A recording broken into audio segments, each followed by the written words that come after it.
Assalamualaikum dan salam sejahtera. Selamat datang ke dalam channel ini. Sebelum mula, sila tekan subscribe dan aktifkan butang loceng agar anda sentiasa mendapat info terbaru dan panas daripada channel ini.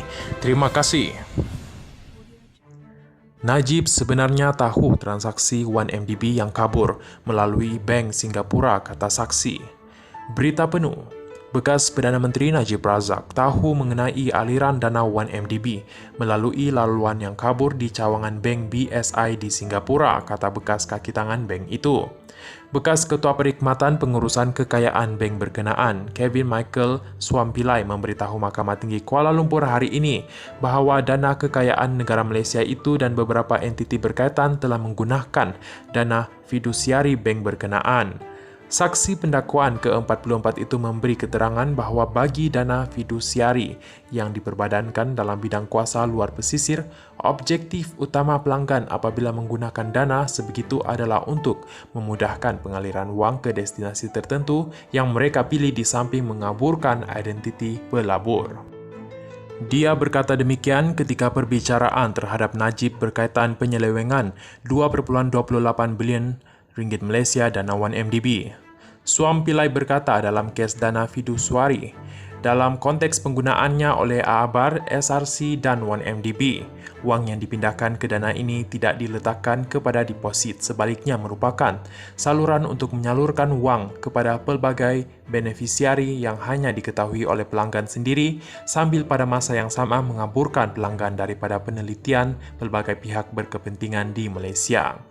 Kevin yang bertugas di Bank BSI antara Januari 2010 dan Julai 2016 berkata, urusan M dikendalikannya melibatkan Yak Yi Chiu yang merupakan pengurus perhubungan bank itu bagi ahli perniagaan Jolo. Saksi itu berkata pada awal perhubungan dengan Jolo serta 1MDB dan SRC pada 2011, dia tidak mengetahui motif ahli perniagaan itu memilih penyelesaian dana fidusiari berbanding penyelesaian lain seperti insurans dan amanah. Kevin bagaimanapun mendakwa dengan melihat semua berdasarkan maklumat yang keluar dalam domen awam sejak 2015 adalah jelas bahawa Jolo berniat agar dana fidusiari berkenaan adalah lebih baik kerana memberi ilusi optik kepada pelbagai pihak berkepentingan di Malaysia dan di tempat lain bahawa dana milik SRC, 1MDB dan AABAR dilabur dalam instrumen pelaburan bona fide seperti dana pelaburan. Saksi itu berkata, Jolo memilih struktur dana yang memiliki aliran wang berlapis-lapis dan mengelabui identiti pelanggan untuk transaksi 1MDB, SRC dan AABAR yang merujuk kepada firma pelaburan di Abu Dhabi AABAR Investment PJS. Walaupun arahan untuk melaksanakan urus niaga ini disampaikan oleh beberapa syarikat kaki tangan syarikat pelanggan kepada Yak, saya selalu menganggap bahawa urus niaga ini dilakukan dengan pengetahuan Perdana Menteri ketika itu Najib Razak, kata saksi tersebut. Lelaki berusia 58 tahun itu memberi keterangan bahawa dia memiliki tanggapan tersebut berdasarkan fakta yang didakwa berikut. Pertama, SRC ialah sebuah syarikat milik Kementerian Kewangan pada masa Najib Razak menjadi Menteri Kewangan. Najib adalah pengurusi Lembaga Penasihat 1MDB dan dana itu dimiliki sepenuhnya oleh kementerian berkenaan. Makluman yang diberikan oleh Jolo kepada BSI bahawa dia adalah penasihat kepada Najib yang dimaklumkan kepadanya oleh pihak atasan dan Yak, bahawa dalam menghadapi soalan berterusan oleh BSI mengenai destinasi akhir dan penggunaan dana yang disalurkan melalui dana fidusiari itu, Jolo memberi respon secara konsisten bahawa urus niaga ini adalah pelaburan kerajaan-kerajaan yang sulit. Dan oleh itu, tiada maklumat lanjut boleh diberikan.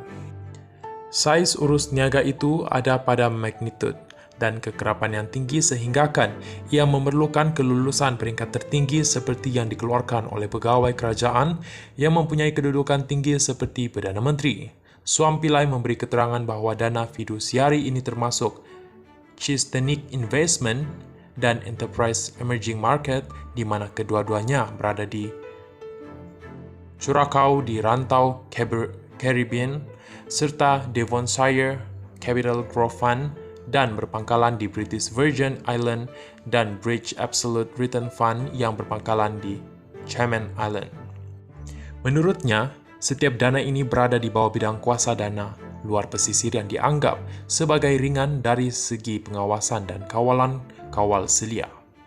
Menurut pihak pendakwaan, fasa ketiga daripada 4 fasa keseluruhan kes rasuah dan pengubahan wang haram 1MDB melibatkan usaha sama yang dikatakan antara 1MDB dan Aabar dalam bentuk syarikat ADMIC yang didakwa bertujuan membangunkan Tun Razak Exchange TRX di Kuala Lumpur. Pinjaman sebanyak 3 bilion USD dikumpulkan untuk tujuan yang diperkatakan itu dengan jejak wang yang berbelit-belit melalui BSI Singapura. Pihak pendakwa berhujah bahawa fasa ketiga berakhir antara 21 Mac 2013 dan 10 April 2013 dan pemindahan 681 juta ringgit Amerika Syarikat ke akaun Najib antara 21 Mac dan 10 April 2013. Jumlah itu bersamaan 2 bilion ringgit Malaysia pada masa tersebut. Perbicaraan dijalankan di hadapan Hakim Colin Lawrence Sekira.